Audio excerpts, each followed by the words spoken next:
A leer el pasaje, 2 de Corintios capítulo 13, vamos a comenzar en el versículo 11, dice: por lo demás, hermanos, tened gozo, perfeccionaos, consolaos, sed de un mismo sentir y vivid en paz. Y el Dios de paz y de amor estará con vosotros. Saludaos unos a otros con ósculo santo. Todos los santos os saludan. La gracia del Señor Jesucristo, el amor de Dios y la comunión del Espíritu Santo sean con todos vosotros. Amén. Y para poder entender en esta mañana lo que vamos a ver, quiero hacer un énfasis en dos frases que hay en el versículo 11. Primero empieza diciendo Pablo en esta porción, dice: por lo demás.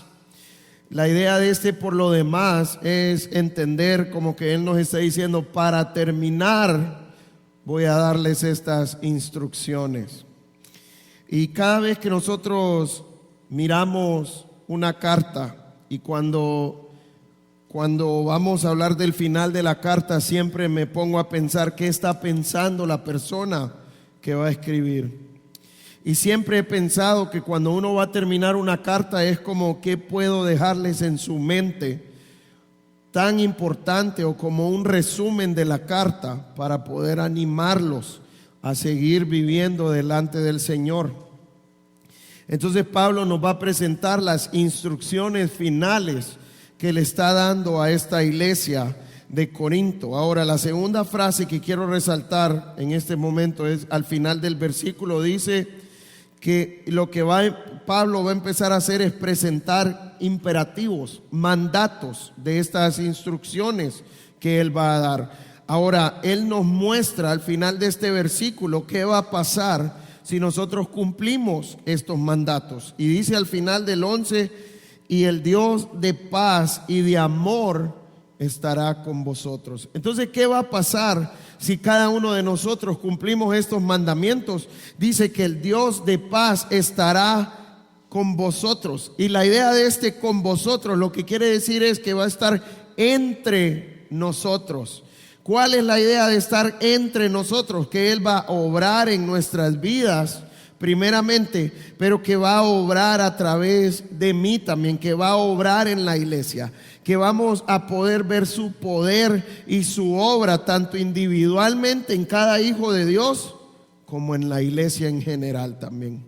Entonces, ¿qué es lo que vamos a ver en esta mañana? Señales de la presencia de Dios. El problema es que cada vez que hablamos de señales en cuanto a la presencia de Dios, nos imaginamos como cosas sobrenaturales, como milagros y todo eso. O a veces pensamos en este tiempo que tiene que ver con nuestra manera de alabar a Dios, que qué sucede en la alabanza. Pero Pablo en ningún momento va a hablar de ninguna de estas cosas, va a hablar de cosas prácticas para cada uno de nosotros como hijo de Dios. Y que si nosotros cumplimos estas cosas, va a ser una señal de que Dios está entre nosotros y está trabajando en nuestras vidas y está trabajando en nuestra iglesia. Entonces, pensando en esto, vamos a ver el primer mandato que Pablo le da a la iglesia. Dice: por lo demás, hermanos, tened gozo, le dice primeramente. Pablo manda a la iglesia a tener gozo. Y a veces eso golpea nuestras cabezas o golpea nuestra mente, porque nosotros relacionamos el gozo conforme a lo que pasa a nuestro alrededor. Si me gano algo, si tengo un buen trabajo, si Dios me permite tener una casa, si Dios me permite tener un carro nuevo, todas estas cosas son las que nos dan gozo. Ahora, ¿cuál es el problema con este gozo? El Señor nos da una casa nueva, pero lo más que la disfrutamos es como un mes y ya después es como cualquier casa. Ya es mi casa y punto.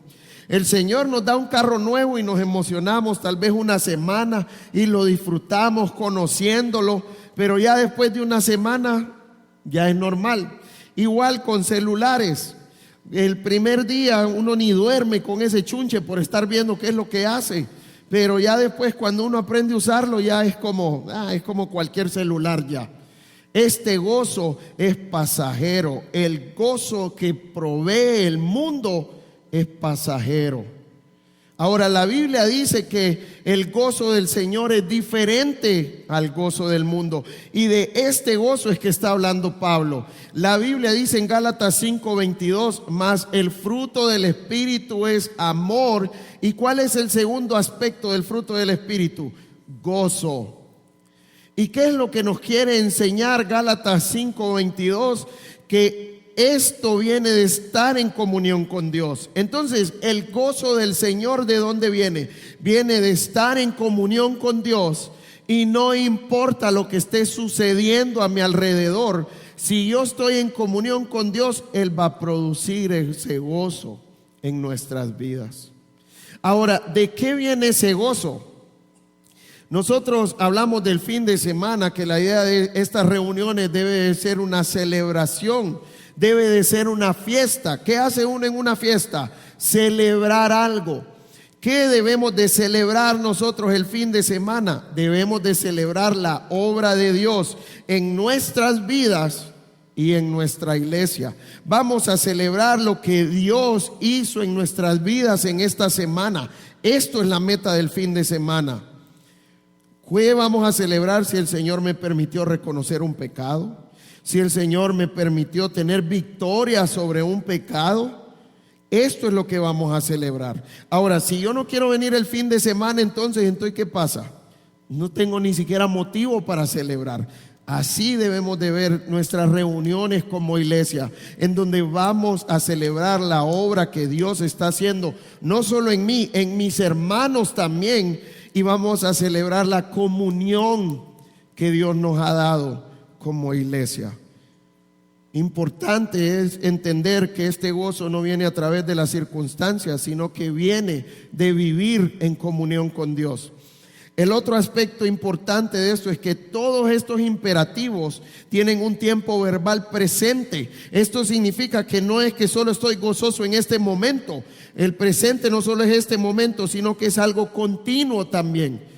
Y esto es lo que hace el gozo del Señor. El gozo del mundo es pasajero, se va, pero el gozo del Señor es constante en nuestras vidas cuando estamos en comunión con el Señor. Y yo quiero animarle a poder buscar estar en comunión con el Señor para que Dios pueda producir este gozo en cada una de nuestras vidas. ¿Cómo viene eso? Que Él sea el primer lugar. La Biblia dice que busquemos las cosas de arriba y no las de la tierra. Que nos enfoquemos en las cosas del Señor, que Él sea lo primero en nuestras vidas. Y por eso Dios nos dice que no tengamos dioses ajenos delante de Él.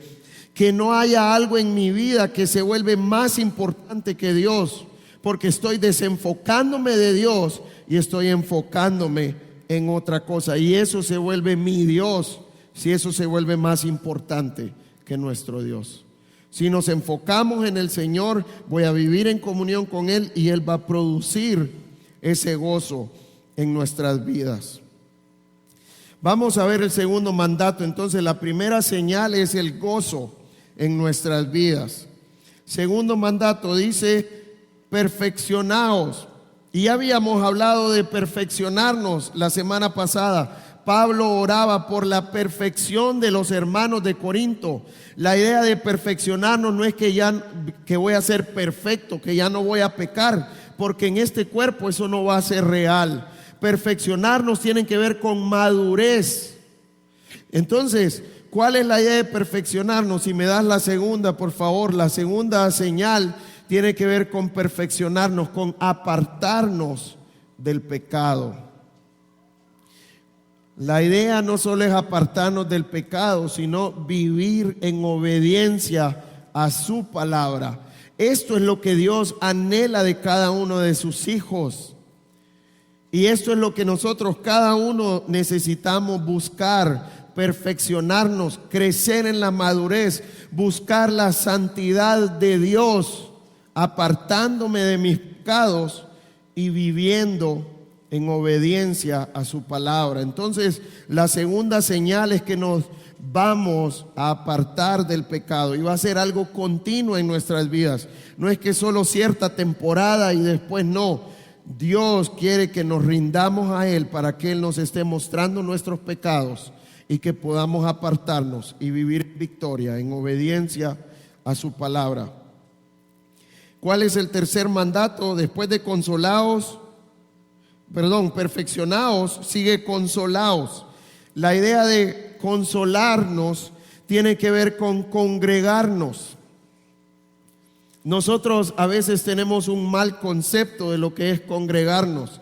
Pensamos que congregarnos solo es venir el fin de semana, sentarse en una silla, escuchar la palabra de Dios e irse. Para Dios esto es lo que Él anhela de sus hijos. Es suficiente para Dios que hagamos esto. La Biblia dice en Hebreos 10:23 que nos estimulemos al amor y a las buenas obras. Y después de dar este mandato nos dice, no dejando de congregarnos, según algunos tienen por costumbre. ¿Qué significa congregarnos entonces? Es cuando yo estoy animando a mi hermano a vivir para el Señor. Y cuando mis hermanos me animan a mí a vivir para el Señor también. Y Dios quiere que yo sea parte de esto. ¿Sabe cuál es el problema muchas veces? Que a veces solo quiero que me animen, a veces solo quiero que me enseñen a mí, pero no estoy cumpliendo con la responsabilidad que Dios me da de ayudar a mis hermanos, a animarlos a vivir para el Señor. ¿Cómo es que nosotros hacemos esto? Primero, enseñando y recibiendo de la palabra de Dios. Tengamos cuidado porque a veces nosotros solo queremos servir al Señor y queremos enseñar la palabra de Dios, pero yo no estoy recibiendo enseñanza de nadie. Y por eso cuando usted viene a nuestra iglesia, nosotros le animamos a que sea parte de un estudio bíblico. Incluso los primeros miembros que hubieron en nuestra iglesia hasta este tiempo, seguimos animándoles para que puedan ser parte de un estudio bíblico. Y yo quiero animarle a usted, si usted no está recibiendo un estudio, quiero animarle a acercarse a uno de nosotros, porque esta es la única manera en que nosotros podemos perfeccionarnos, cuando estudiamos la palabra de Dios con otros hermanos y cumplimos el mandamiento de congregarnos también. Entonces necesitamos enseñar la palabra de Dios, pero necesito recibir enseñanza de otra persona también. Primero es enseñar principios bíblicos. ¿Cuál es el segundo paso? Exhortar y recibir exhortación de mis hermanos también. Yo necesito animar a mis hermanos a poner en práctica los principios bíblicos ahora, que puedan ser real en sus vidas. Pero también yo necesito recibir exhortación también. Y tercero, en esta parte de congregarnos, tiene que ver con amonestarnos, con amonestar a mis hermanos y con recibir amonestación. Estas tres cosas deben de ser algo natural en la vida de la iglesia. Pero a veces nosotros queremos amonestar, pero no nos gusta que nos amonesten. No nos gusta que nos corrijan. Nosotros necesitamos ser parte de todo esto. Esto es congregarnos, esto es buscar el amor, esto es mostrar el amor hacia nuestros hermanos. ¿Qué pasa si Dios me permite ver el pecado de mi hermano? La Biblia dice que si su hermano fuere sorprendido en alguna falta, vosotros que sois espirituales, restauradle con espíritu de mansedumbre. Si Dios nos permite ver un pecado, Dios me manda a corregir a mi hermano, a amonestarlo, a animarlo a que pueda ser obediente a la palabra de Dios. Y si usted no lo hace y Dios le ha dado la oportunidad de ver ese pecado, usted no está mostrando amor hacia ese hermano. Así que quiero animarle, no caigamos en la trampa de Satanás, en donde decimos, no quiero que se metan en mi vida privada, entonces por eso yo no me meto en la vida de nadie. No quiero evitarme problemas, así que mejor no lo voy a hacer. Eso es lo que Satanás mete en nuestras mentes para que no hagamos la voluntad de Dios. Así que quiero que nos animemos mutuamente a ser parte de estas tres cosas en la iglesia y que puedan ser natural en nuestras vidas y en nuestra iglesia también. Esa es la parte de consolarnos. ¿Cuál es el siguiente mandato? Dice, sed de un mismo sentir. Y yo quiero animarle a tener cuidado con esta parte, porque muchas veces las iglesias confundimos ser de un mismo sentir con uniformidad. No es lo mismo unidad que uniformidad. Uniformidad tiene que ver con vernos igual. La mejor manera de entenderlo es cuando uno está en la escuela, a uno le ponen un uniforme y nos vemos todos iguales, andamos la misma camisa, andamos el mismo pantalón, pero no siempre pensamos igual. Entonces, ¿cuál es la siguiente señal? Si me ayudas con la siguiente. Ser de un mismo sentir es estudiar juntos la palabra de Dios. Porque la idea de ser de un mismo sentir no es que piensen igual que yo, que soy el pastor. No es que piensen igual que la persona que los está discipulando, sino tiene que ver con pensar y decidir conforme a la palabra de Dios. Esto es ser de un mismo sentir, en donde entendemos los principios bíblicos y esta va a ser nuestra manera de vivir y pensar conforme a los principios bíblicos. Entonces no es lo que un hombre dice, sino que es lo que la palabra de Dios dice.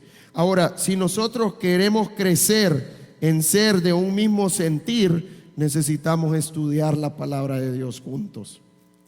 Y por eso en nuestra iglesia animamos a ir al grupo casa para poder crecer juntos en la palabra de Dios.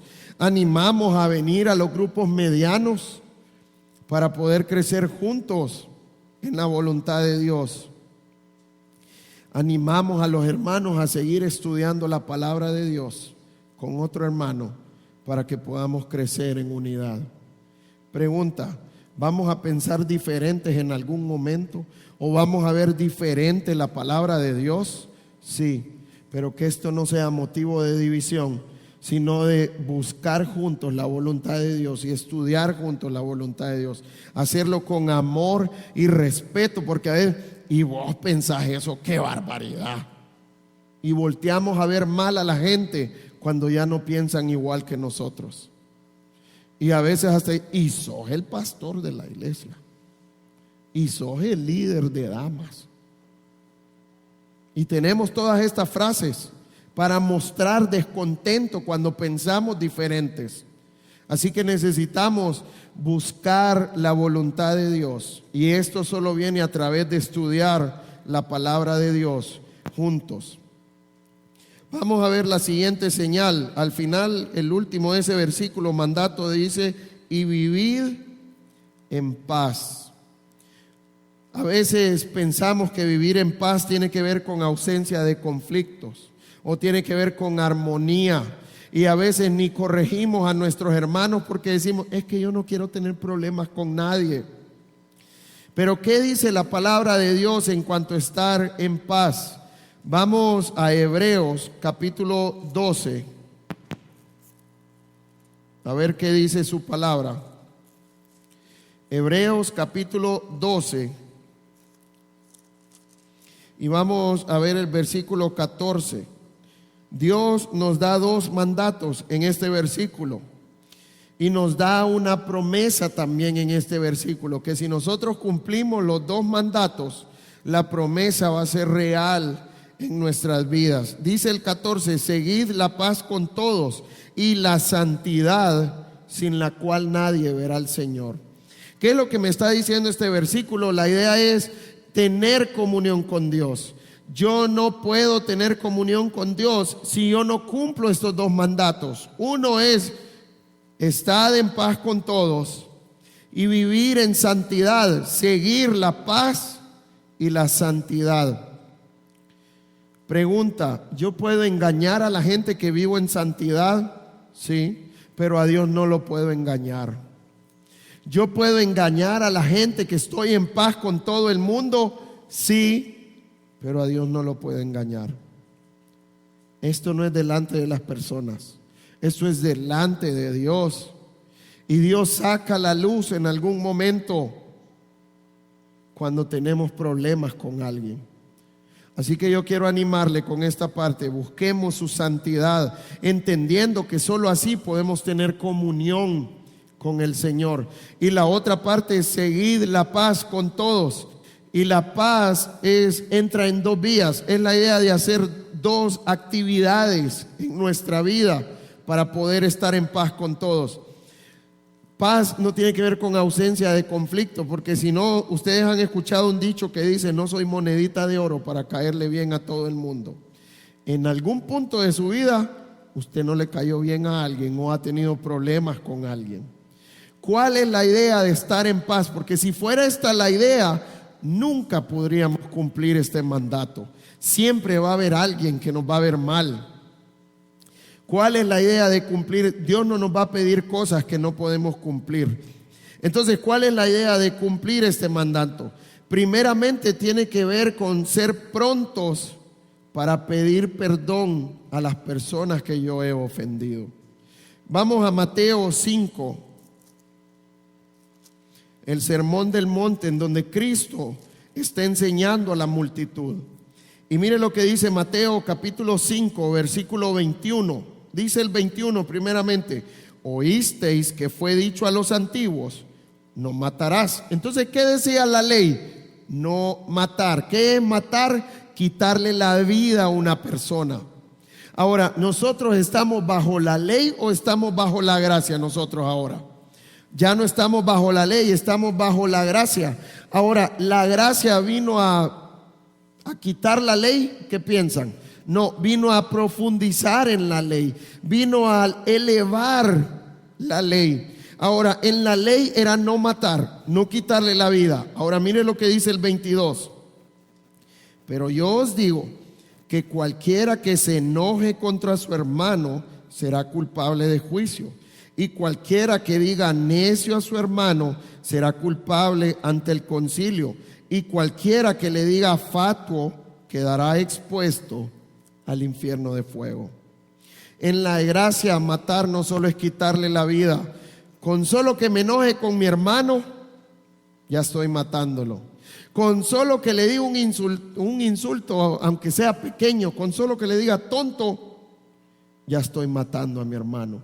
Y dice que soy culpable de juicio. ¿Qué tanto ofendemos a la gente nosotros entonces, viéndolo de esta manera?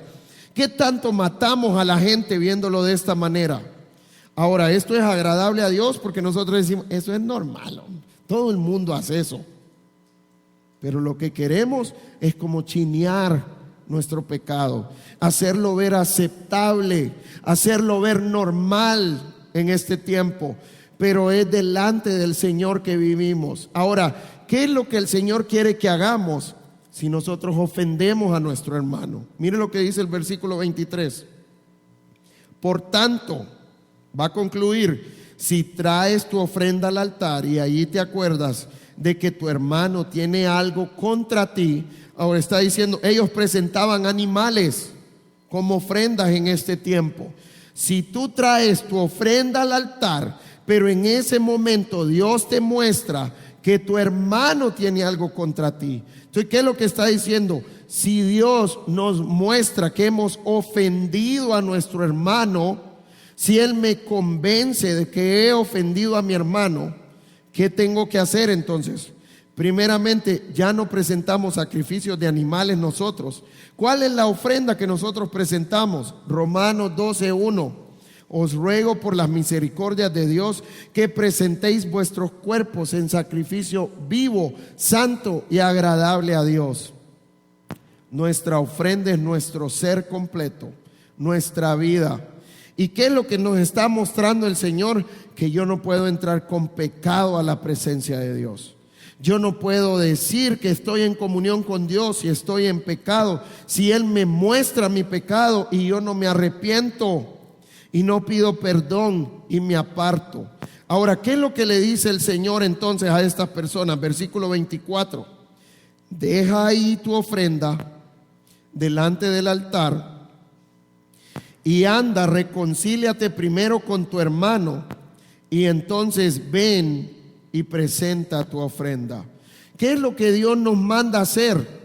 Deje su ofrenda ahí, porque no puede entrar a la presencia de Dios con pecado. ¿Y qué hay que ir a hacer? Ve y reconcíliate con tu hermano. Búscalo y anda a pedirle perdón. Esta es la idea de reconciliarse, mostrando arrepentimiento. Entonces, ¿cuál es la idea? Yo debo estar pronto a ir a pedir perdón cada vez que yo ofendo a una persona. Esto es la voluntad de Dios, es lo que anhela de sus hijos. Y de esta manera yo estoy buscando la unidad, y esta es la señal de que la presencia de Dios esté en nosotros y en nuestra iglesia. Si estamos buscando la unidad, primero, que si yo ofendo, voy a perdonar. Y el segundo, ¿cuál es? Si a mí me ofenden, ¿qué tengo que hacer yo? Perdonar delante del Señor. Estar prontos para perdonar a cada persona que me ofende. Pregunta: si yo no perdono a mi hermano, ¿tenemos unidad? ¿Qué piensan? Si yo no voy y le pido perdón a mi hermano, ¿tenemos unidad? Pero ¿qué tan normal se ha vuelto esto en las iglesias? Bien normal, en donde tengo problemas con un hermano y lo que hago, no, mejor me le aparto a ese. Y hasta decimos cosas como: el sabio ve el mal y se aparta. Y lo queremos ver espiritual, pero eso va en contra de lo que la palabra de Dios dice, porque estamos atentando contra la unidad de la iglesia. Así que yo quiero animarle: si usted tiene un problema con un hermano, vaya y arréglelo. Si usted lo ha ofendido, vaya y pídale perdón. Si ese hermano lo ofendió, perdónelo delante del Señor, para poder estar en unidad como iglesia. La Biblia nos dice en 1 Juan 4:20: ¿cómo puedo decir que amo a Dios al que no veo, si aborrezco a mi hermano al que veo? Saben, nosotros pensamos que entramos en lucha con la persona, pero nuestra lucha no es con la persona, es con Dios si yo no lo perdono. Es con Dios si yo no le pido perdón. Y yo pierdo mi comunión con el Señor. ¿Quién pierde más entonces, la persona o yo? Nosotros perdemos más, porque debemos de anhelar la comunión con nuestro Dios. Así que yo quiero animarle que como iglesia busquemos la unidad, que sea real en nuestras vidas, que sea real en nuestra iglesia. Si usted sabe que un hermano suyo no se habla al otro, lleve a su hermano y anímelo a hablar con esa persona. Y no llevemos los chismes, porque a veces nos involucramos, aunque yo no esté involucrado. Cuando empiezo a escucharle a la persona y yo no lo animo a ir donde esa persona a arreglarlo. Nuestra actitud, ¿cuál debe ser? Si alguien se acerca a mí: vamos, yo te acompaño para que te arregles con él, y busquen la unidad y restauren su comunión. Y sin comunión no puedo vivir para el Señor. No puedo alabar al Señor, no puedo servirle al Señor. Y a veces tenemos problemas con un montón de gente y estamos levantando nuestras manos, estamos sirviendo al Señor, pero esto a Dios no le agrada. Así que yo quiero que nos animemos mutuamente a buscar la unidad con nuestros hermanos, arreglando cada asunto que hay entre nosotros. Esto es la voluntad de Dios. Vamos a ver el siguiente mandato, versículo 12. Dice el versículo 12 en 2 de Corintios, capítulo 13, versículo 12: saludaos unos a otros con ósculo santo. Pablo está mandando a la iglesia a saludarse con ósculo santo. ¿Saben ustedes lo que es ósculo? Ósculo es un beso. Entonces Pablo está mandando a la iglesia a saludarse con un beso santo. ¿Será que nosotros creemos que nos mandan a saludarnos con beso a nosotros? En nuestro contexto no nos saludamos con besos los hombres, por lo menos. Nos damos un apretón de manos y eso es suficiente. O nos damos un abrazo. La idea aquí no es que Pablo está mandando a la iglesia a saludar de esa manera. Lo importante es entender el principio. Le está diciendo que se saluden con un beso santo. Pregunta, si hay besos santos, ¿eso indica que hay besos no santos? ¿O impíos? ¿O malos? ¿O hipócritas? Mejor dicho, yo le hago una pregunta. ¿Cómo entregaron a Cristo? Con un beso. ¿Ese fue un beso santo o fue un beso hipócrita? Hipócrita. ¿Cuál es la meta del principio aquí? ¿Cuál es la señal? Si me das la siguiente, por favor. La siguiente señal es... Dame la siguiente, por favor. Estar pendientes de nuestros hermanos. ¿Qué es estar pendiente de su hermano? Mire, usted no sabe el impacto que un saludo hace en una persona. Yo llegué a la iglesia en Tegucigalpa y en esta iglesia la esposa del pastor Kid, se llama Laura, ella. Cuando yo empecé a discipular gente y a llevarme y a tener comunión con las personas de la iglesia, mucha gente me decía: wow, Laura es increíble, cómo se sabe el nombre de todo el mundo. Cuando yo me vine de Tegucigalpa habían como 800 personas, 900 personas en la iglesia, y Laura se sabía los nombres de cada persona de la iglesia, no solo de los papás, de los hijos también. Y muchas personas me dijeron: yo me quedé en esta iglesia por lo que Laura hizo, porque me habló por mi nombre y porque me saludó. Y yo la miré muchas veces que cuando no conocía el nombre de alguien, andaba buscando a alguien que le dijera el nombre para acercarse a la persona y llamarlo por su nombre.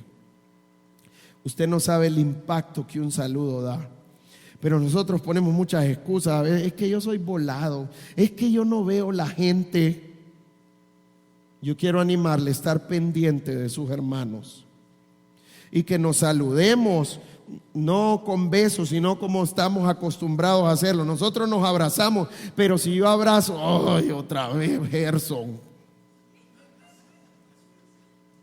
¿Por qué me lo encontré, Señor? ¿Eso es hipócrita o es algo santo? Y así somos. Y como les digo, podemos engañar a la gente, pero al Señor no lo podemos engañar. Y esto es delante del Señor. Dios sabe si yo estoy saludando como el Señor quiere, porque estoy pendiente de mi hermano. Y yo quiero animarles. En la iglesia estamos acostumbrados ahora a hablarnos de hermanos y de todo eso. Y a mí me dicen pastor. Pero yo le hago una pregunta: ¿usted con sus hermanos carnales le dice hermano tal? Yo no le digo a mis hermanos hermana Karen, hermano Miguel, hermana Lilian. No, los trato por su nombre y por su apellido, porque conozco a su hermano. Pero aquí a veces nos traen: hermano, ¿cómo es que se llama este? Y lo vemos espiritual más bien. Por otro lado, ¿necesitan decirme pastor a mí? No, si Dios no me bautizó pastor. El título no me hace pastor. El título no lo hace usted abogado. El título no lo hace usted doctor. El título no lo hace usted ingeniero. Pero es algo que el mundo nos ha metido y se ha metido en nuestra iglesia también. Yo les apuesto que hay muchos que ni siquiera mi nombre se saben. Se saben el apodo, pero no el nombre, muchos. Y decir el pastor Teto, decimos, con elegancia. ¿Alguien sabe que me llamo Héctor Mauricio Funes? No necesitan decirme pastor. Con mi nombre que me digan suficiente. Con eso no estoy diciendo que no es que no me gusta que me digan el apodo, que es como me conoce todo el mundo. Pero yo quiero animarle a que podamos estar pendientes de nuestros hermanos, que podamos estar pendientes de cada persona que llega a nuestra iglesia. Acérquese a su hermano que no conoce, pregúntele su nombre, esté pendiente de su hermano, pregúntele si tiene una necesidad, pregúntele si tiene algo por qué estar orando por él. Nosotros solo estamos acostumbrados con nuestro grupito. Busquemos personas que no conocemos y conozcámonos como hermanos que somos. Esta es la idea de estar pendientes. Y si nosotros empezamos a hacer eso, van a ver el impacto que vamos a hacer con cada persona nueva que venga. En donde cuando miramos un nuevo estamos dispuestos a irlo a saludar, a tomar tiempo con él, a preguntarle su nombre y a hablarle por su nombre. Pero aún los que vienen, hermano. Así que quiero animarle que eso pueda ser real en nuestras vidas, de estar pendientes de nuestros hermanos y que impactemos las vidas de otras personas. Versículo 13, el siguiente mandato. Todos los santos os saludan. Pablo estaba en otra iglesia escribiendo y esta iglesia le estaba mandando saludos a los corintios. ¿Cuál es la siguiente señal? Si me ayudas, por favor, estar pendientes de otras iglesias. Nosotros a veces nos acostumbramos solo a estar pendientes de nuestra iglesia, que estemos bien nosotros, que estemos bien nuestras necesidades, que todo esté bien. Pero Dios quiere que estemos pendientes de otras iglesias. Pregunta: ¿cuántas otras iglesias han estado pendientes de nuestras iglesias? Vamos a hablar de la iglesia de Tegucigalpa. Por 3 años ellos pagaron el sustento de los pastores, pagaron todos los gastos de la iglesia para que esta iglesia pudiera funcionar, para que esta iglesia pudiera crecer y comenzarse. Una vez al año vienen los hermanos de la iglesia de Bellevue, en donde traen su dinero y nos ayudan con proyectos, en donde vienen dispuestos a servir. Yo he visto estos hermanos fundiendo aceras en nuestra iglesia, que ni nosotros lo hacemos muchas veces. Y ellos vienen a fundirnos una acera en el antiguo local. Nos ayudaron con muchas cosas. Ellos poniendo su dinero y poniendo su tiempo y su cuerpo para hacerlo también. Esto es estar pendiente de otras iglesias. Y esto es lo que Dios quiere que nosotros hagamos, que estemos pendientes de otras iglesias. Y yo muestro 3 maneras de cómo hacerlo. Necesitamos orar por otras iglesias, por la obra de Dios en otras iglesias, orar por las necesidades de otras iglesias. Y nosotros oramos por otras iglesias, por la de Tegucigalpa, por la de Choluteca, por Bogotá, por Carolina del Norte, donde está Keith. Y yo quiero animarles a seguir orando por otras iglesias. ¿De qué otra manera podemos estar pendientes de otras iglesias? Dando para sus necesidades. Y yo quiero que ustedes sepan que como iglesia nosotros apoyamos económicamente la iglesia de Choluteca. Damos una cantidad mensual para que esta iglesia pueda caminar y pueda funcionar. Pero yo estoy seguro que Dios quiere que sigamos creciendo en esta área, o que les apoyemos más a Choluteca, o que apoyemos nuevas iglesias también, en apoyar en sus necesidades también. Tercero, dando para comenzar nuevas iglesias. Dios quiere que crezcamos a un punto en donde estemos dispuestos a comenzar una nueva iglesia. Nosotros como iglesia capacitamos hombres y familias para que puedan servir al Señor. Hombres que tienen un llamamiento del Señor para servir a tiempo completo. Actualmente tenemos 2 hombres en nuestra iglesia en donde nosotros proveemos un sustento para que puedan estar estudiando la palabra de Dios y para que puedan servir a la par de los pastores, porque es parte de la formación pastoral también. Y necesitamos seguir haciendo esto. Porque si no capacitamos nuevas personas, ¿qué va a pasar? No vamos a poder mandar personas para comenzar nuevas iglesias. O nuestra iglesia necesita más pastores para que pueda seguir creciendo también. No es posible que tengamos una iglesia de 1000 personas y que solo tengamos 2 pastores. 2 pastores no pueden pastorear una iglesia de 1000. Necesitamos más pastores a medida que la iglesia está creciendo. Necesitamos más ancianos a medida que nuestra iglesia está creciendo también. ¿Y cuál es la meta de la formación también? Poder llegar a un punto en donde podemos decir, ok, vamos a cubrir el sustento de este pastor y vamos a cubrir los gastos mensuales por mientras la iglesia crece y puede sostenerse sola. Y yo estoy seguro que Dios anhela y desea que hagamos eso como iglesia. Y por eso yo quiero animarle a seguir siendo fiel en su ofrenda, a seguir creciendo en esta parte de dar, para que podamos llegar a un punto en donde estemos listos para decir, ok, vamos a comenzar una iglesia, aquí está el pastor y aquí están los gastos por mientras comienza la iglesia y crece y puede sostenerse sola. Así que quiero animarle a estar orando por esto. Quiero animarle que Dios esté levantando los obreros, los hombres que necesitamos levantar para esto también, y que como iglesia podamos participar en extender el reino de Dios en la tierra también. Ahora, ¿cómo esto es real en nuestras vidas? ¿Cómo esto llega a ser real en nuestras vidas? Versículo 14, dice el 14: la gracia del Señor Jesucristo, el amor de Dios y la comunión del Espíritu Santo sean con todos vosotros. Amén. Y es impresionante cómo este versículo menciona las tres personas de la Trinidad y nos muestra también cómo estas tres personas sirven a la iglesia, qué es lo que proveen a la iglesia, a las tres personas de Dios. Entonces, primero dice la gracia del Señor Jesucristo. Primero es la gracia de Jesús. ¿Qué tan importante es la gracia de Jesús? Muy importante. Si yo no tengo a Cristo, yo no puedo tener su gracia. La gracia solo está disponible para los creyentes. ¿Y cuál es la gracia de Dios? Es el poder que Dios me da, o la capacidad que Dios me da para vivir en obediencia a su palabra. Sin su gracia no puedo vivir para el Señor. Sin su gracia no puedo servir al Señor. Sin su gracia no puedo hacer el ministerio. Sin su gracia esta iglesia no podría crecer. Y por eso es bien importante la gracia de Dios.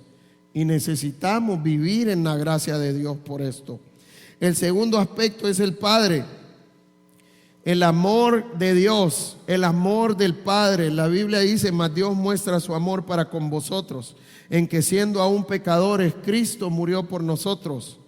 Y Romanos 5:5 nos dice que este amor ha sido derramado en nuestros corazones. El amor es el que nos debe de mover a hacer todas estas cosas. Si no tenemos el amor de Dios, vamos a destruir la iglesia en vez de edificarla, aunque hagamos todas estas cosas. Yo puedo corregir a mi hermano, pero si no es en amor, estoy destruyéndolo y no edificándolo realmente. Y la última es: y la comunión del Espíritu Santo sea con todos vosotros. Amén.